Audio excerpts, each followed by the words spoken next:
ყველა ის აქტივობა, რომელსაც ევროპა დასავლეთი ამჟამად საქართველოს მიმართ არის მოსკოვისთვის, ასე ვთქვათ, ნიშანი, გამაღიზიანებელი, ნიშანი იმისა, როგორ უნდა მოიქცეს და ასე ვთქვათ, რა უნდა გააკეთოს. პრინციპში ეს ვიზების ამბავი არის დასწრებაზე თამაში. ვინ უფრო აქტიური და ვინ უფრო ასე ვთქვათ, კრეატიული იქნება საქართველოს დამემართებაში. ეხლა საქართველოს არ არის დედამიწის ჩიპი და განსაკუთრებულად წარმოვიდგეთ ჩვენ თავს, მაგრამ გეოპოლიტიკური თვალსაზრისით რუსეთისთვის ძალიან დიდი მნიშვნელობა აქვს ეხლა, რომ საქართველოს მოსახლეობის დიდი ნაწილი მიიღოს. ეს არის თურქეთთან ურთიერთობის კონტექსტში და არის სამომავლო გეგმის კონტექსტში. სამომავლო გეგმა ევრაზიული სივრცის შექმნა. ან აზერბაიჯანი უნდა იყოს ევრაზიული სივრცის წევრი, ან საქართველო. რომელიღაცა უნდა იყოს, რაც შეიძლება მალე. საქმე ის არის, რომ აზერბაიჯანს ჰქონდა ულტიმატუმი პრაქტიკულად მიცემული, არაოფიციალური, რომ დეკემბრის თვეში უნდა გადაეწყვიტა თავისი ბედი, სახვალიო ბედი. უნდა ყოფილიყო თუ არა ევრაზიულ კავშირში. მაგრამ აზერბაიჯანს საპატიო მიზეზი გამოუჩნდა, რომ თავი შეეკავებინა ამ გადაწყვეტილებისაგან, ეს არის თურქეთ-რუსული ურთიერთობა და თავისი უარი იმის რომ პასუხი გაეცა დეკემბერში ახსნა ოფიციალურ ბაქომ იმით, რომ მისი სტრატეგიული პარტნიორი თურქეთი რუსეთთან არის დაძაბულ ურთიერთობაში. ეხლა საქართველოს შეიძლება ესე თქვა, საქართველოს მიმართულებით უნდა გააქტიურდეს ოფიციალური მოსკოვი, ასეთი ბრძანება გაცემული და მისი სტრუქტურებისთვის შესაბამისად იქცევია კიდევ. ეს მხოლოდ ვიზების ამბავი არ არის, ეს არის სავარაუდოდ ქართულ-რუსული და ქართულ-აფხაზური ურთიერთობების მოწესრიგების კონტექსტშიც იქნება აქტივობა მოსკოვის მხრიდან. ეს გამოჩნდა კიდევაც პუტინის ნათქვამში. ჩემი ღრმა რწმენით, ის რაც მოხდა პუტინის პრესკონფერენციაზე, რბილად რო ვთქვათ, შემთხვევით არ მოხდარა. ესე მარტივად არ ხდება ქართველი კორესპონდენტისთვის სიტყვის მიცემა. მე გონია, რომ ეს მაინც გარკვეულწილად ესეთი გადაწყვეტილება იყო მიღებული, რომ ქართულ ჟურნალისტს დაესვა შეკითხვა და პასუხი შესაბამისი ყოფილიყო. შეიძლება მაესტრო ჟურნალისტი საქმის კურსში არ იყო ამისა, მაგრამ ის რომ ქართულ ჟურნალისტს მისცეს სიტყვა, მე ვფიქრობ, რომ ეს იყო გააზრებული ქმედება. შემთხვევითი არ იყო. თქვენ აფხაზეთში და საფრანგეთის რეგიონი ახსენეთ და რუსეთის პრეზიდენტმაც უკვე მეორე გამოთქვამს ალბათ ქართულმა მხარემ ამ თემებზე დაიწყოს თქვათ რაღაცა დისკუსია თუ გახსნას და ამ მიმართულებით საქმე ის არის რომ როდესაც ამას არაერთხელ ამბობდა რუსეთის ხელმძღვანელობა, მაგრამ როდესაც საქმეზე მიდგებოდა ოფიციალური სოხუმი თუ ცხინვალი ყოველთვის აყენებდა ერთ მთავარ წინადადებას, ცნობს საქართველოს ხელისუფლებამ დამოუკიდებლობა ამ ორი რეგიონის და მერე დავიწყოთ მოლაპარაკებას. და მოსკოვი მათ ამასში ხელს არ უშლიდა. როგორც ჩანს, სულ მოკლე ხანში ეს წინადადება დღის წესრიგში არ დადგება. მოლაპარაკება დაიწყება, ასე ვთქვათ, სუფთა ფურცლიდან. ყოველ შემთხვევაში ამის ნიშნები არსებობს, თუ რამე არ შეიცვალა. არ არის გამორიცხული, რომ ის თემა, რომელიც კონფედერაციის ეხება, გააქტიურდეს. ეს უნდა მეკითხა, ახლა კონფედერაციის თემასთან დაკავშირებით რა შეიძლება იყოს? მე არ მგონია, რომ ეს თემა, ასე ვთქვათ, გამოვიდეს, მე ვფიქრობ, რომ ეს თემა თუ წამოიჭრა, თუ ხასუსო, თუ წამოიჭრება მხოლოდ იმისთვის, რომ მოლაპარაკების იმიტაცია შეიქმნას, პროცესი შეიქმნას. საქმე ის არის, რომ კონფედერაციის ის ფორმა, რომელზედაც ფიქრობენ მოსკოვში, ჩვენთვის აბსოლუტურად მიუღებელია. ანუ ფორმის შინაარსი ასეთია. სამი დამოუკიდებელი სახელმწიფო ქმნის ერთ გაერთიანებულ სახელმწიფოს. და ამ სამ დამოუკიდებელ სახელმწიფოს რეფერენდუმის გზით, საკუთარ ტერიტორიაში ჩატარებული რეფერენდუმის გზით ნებისმიერ დროს შეუძლია გასვლა. ეს აბსოლუტურად მიუღებელია ჩვენთვის. აქედან გამომდინარე, ვინც რა არ უნდა, როგორ არ უნდა ილაპარაკოს, რა კონფედერაციულ სისტემაზეც არ უნდა ვიმსჯელოთ, თუ ეს მოკლე იქნება ჩადებული, თემა დამთავრებული. სხვა შორის მე მახსოვს ხშირად საყვედურობენ ედუარდ შევარდნაძეს იმის გამო, რომ მან თავის დროზე არ მიიღო კონფედერაციის შეთავაზება პრიმაკოვის მხრიდან 98 წელს, თუმცა მან გარძიმბა ჩამოიყვანა პრიმაკოვი. ზუსტად იმიტომაც არ მიიღო შევარდნაძემ ეს შეთავაზება, რომ აი ეს იდეა იყო ჩადებული შეკ. ეხლაც იგივე შეიძლება განმეორდეს. მე არ ვამბობ, რომ ეს კონფედერაციის საკითხი ესე ოფიციალურად არის დასმული, მოსკოვის მხრიდან, მაგრამ სადღაც კულუარებში ეს ჟღერს ხოლმე. და სხვა შორის ქართულ პრესაშიც დაიწყეს ამ საკითხის მუსირება და ამ საკითხზე მსჯელობა. ზოგ შემთხვევაში შეიძლება ეს ინსპირირებული იყოს მოსკოვისაგან, ზოგ შემთხვევაში უბრალოდ ადამიანები გამოსავლის ძიებაში აი ამ იდეის გარშემო ტრიალებენ. ასე რომ კონფედერაციის ეს საკითხი თუ ეს მუხლი იქნა ასე ვთქვათ ჩადებული არ ზღირს ძალაბარაკად. რაც შეეხება ამ ბოლო პერიოდში ქართული პოლიტიკური ერთ-ერთ სკანდალურ თემას პატიმრების შეწყდების თემა. და ალეკო ერისაშვილმა გარკვეული მოთხოვნები დააყენა შეურჩევდეს კობახიძეს ბესელიასის ფუნქციები, რაც აქვს ვიცე-სპიკერის თუ საბჭოში. ბესელიას თქვენ როგორ ფიქრობთ ამ საკითხის გაგრძელებას?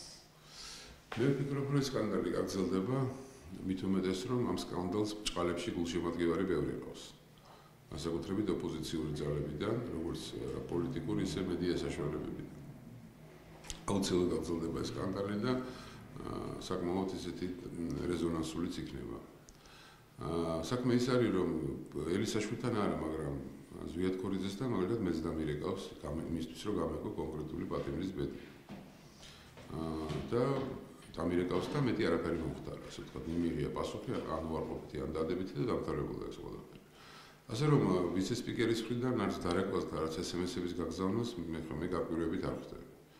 ეხლა შეფასება ისე ის ისტერიული SMS-ები იყო, არ ჩანს ახლა SMS-ებში, რომ მანამდე ისტერიკაში იყო იმე ჩავარდნილი, ჩვენში ნარს ჯერ არ ვიცით ხო, მაგრამ თვითონ SMS-ების რაოდენობიდან მე რა 6 დამტკიცება იმისა, რომ აქ დიდ ფულზეა ლაპარაკი, ალეკო ერისაშვილს ძალიან გაუჭირდება, მე ესე მგონია ყოველ შემთხვევაში და არ არის გამორიცხული, რომ ესე იგი, ასე ვთქვათ, ამ სკანდალის ჭაობში ჩაიძიროს ყველა მონაწილე.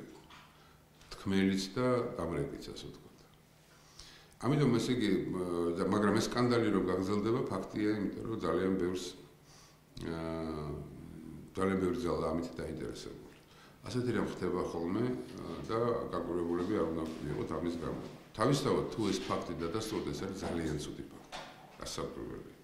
რაც უნდა ამას ლაპარაკით, ამ დაკავშირებულია საკითხთან, რომელიც უზარმაზარი ნარკოტიკის კონტრაბანდას ეხება, უზარმაზარი რაოდენობის ნარკოტიკის კონტრაბანდას ეხება და აქ საპატიებელი და ესე ვთქვათ, შესარჩენი არაფერი არ არის, მაგრამ მე მაინტერესებს არგუმენტები ხოლმე მანანა კობახიძის, რატომ თulis რომ ეს საქმე არის შეთითქმული. შეიძლება მართლაც ასე იყოს და გასარკვევია. ესე იგი, საზოგადოებას მოკლედ დაინტერესებს ყველა ნიუანსი ამ საკითხის უკვე, რამდენად მართებული იყო თვითონ იმ ჯგუფისთვის მისჯა საჯელის და შემდგომში უკვე რამდენად მართებული იყო ეს რეკვები თუ რამდენად მართებულია ერისაშვილის განცხადება.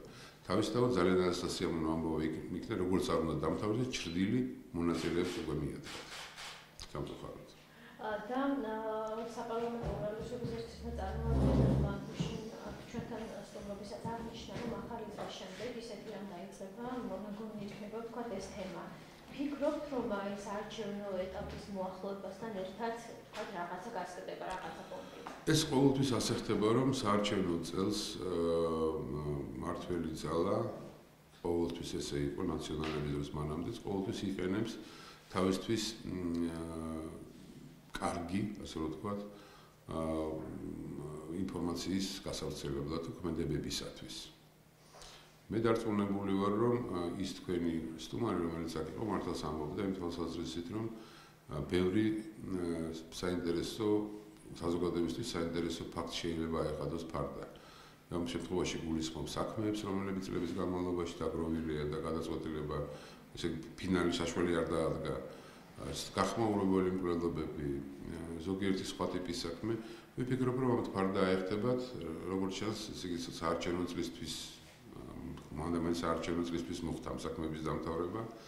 ეს აუცილებლად იქნება და გარდა ამისა, რამდენადაც მე ვიცი, ზოგიერთი სხვა ტიპის სკანდალი, რომელიც ოპოზიციას უკავშირდება და აქ ლაპარაკი იქნება როგორც პოლიტიკურად არა მიზანშეწონილ, ისე კრიმინალურ ფაქტებზეც ოპოზიციის წარმომადგენლებისა თუ მათთან დაახლოებული სხვადასხვა ორგანიზაციებისა. ეს ასე ვთქვათ, გუშინ მომხდარი შეიძლება არ იყოს, უფრო ადრე მომხდარი იყოს, მაგრამ მაინც ესე იგი ამ თემებზე ლაპარაკი აუცილებლად იქნება. და კიდევ ერთი თემა, საარჩევნო თემა, კერძოდ NDA-ის კვლევა და ის 60%, რომელმაც არ იცის ვისია მათი ხმები. თქვენი აზრით, რაზეა დამოკიდებული ამ ამორჩეულთა არჩევანი? ამორჩეულთა არჩევანი დამოკიდებულია ერთი პირველი ახალი პოლიტიკური ძალის მომხიბლაობაზე, პერსონალიებზე, რომელიც ახალ პოლიტიკურ ძალებში დაიკავებენ ადგილებს, ამას ძალიან დიდი მნიშვნელობა.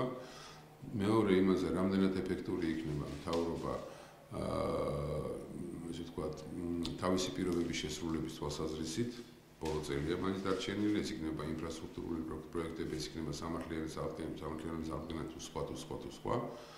და მესამე, რასაკვირველია, იმ სკანდალებზეც ბევრი რამ არის დამოკიდებული, რასთანაც ჩვენ გვაქვს, რასაც ჩვენ ველოდებით, რის რეჟიმში ცხოვრობ და რასაც ველოდებით ნაწილობრივ. ესე ძალიან მნიშვნელოვანია, უნდა გავეცდება, რომ ნაციონალების დამარცხება ბევრწილად განაპირობა ორმა ესე ვთქვა მძიმე სკანდალმა, რომელიც საარჩევნო პერიოდის ბოლო თვეს დაემთხვა. ეს არის პირველი ლაფანყური და მეორე ციხეების სკანდალი. და თქვენი შეფასებით ეს 60%-ის ეს მდგომარეობა, გარკვეული მდგომარეობითია გამოწვეული? იმითი, რომ ერთის მხრივ ამ 60%-ის დიდი უმრავლესობა იყო ქართული ოცნების მხარდამჭერი და სამწუხაროდ ამ შეუსრულებელი პირობების თემა ძალიან აქტიურად მუსირებს, ბევრად უფრო აქტიურად, ვიდრე პირობებია შეუსრულებელი სხვადასხვაის. იმიტომ რომ ზოგი რამ შესრულებულია, მაგრამ მიუხედავად ამისა გადაფარულია ეს აი ამ მუდმივი ლაპარაკით იმის თავის PR გეგმა ერთგვარ, მუდმივი ლაპარაკით იმის თავაზე რომ არაფერი არ შესრულდება. ხო და ერთის მხრივ ამით არის განპირობებული ამ ადამიანების ასე ვთქვათ პასიური დამოკიდებულება საარჩევნო პროცესისადმი და თვითონ სუბიექტისადმი.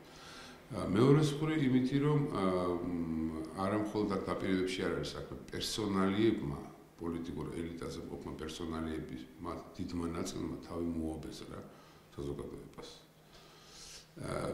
მოაბეზრა თავის რბილად რო ვთქვათ არასწორის აქციებით. აქ პოლიტიკური იდეოლოგიაზე ლაპარაკი არ არის. საქართველოს მოსახლეობა ხო პოლიტიკურ იდეოლოგიას, პოლიტიკურ იდეას არ აძლევს ხმას. აძლევს პერსონალიებს და მათ მიერ, ნათქვამ, სიტყვას, მათ მიერ გაცემულ დაპირებებს. ხო და ამ ადამიანებმა, რომელიც ნაწილობრივ მოატყუა ხალხი და ნაწილობრივ, ეხლა ეს ეხება სხვა შორის როგორც მართლ ძალას, ისე ოპოზიციას.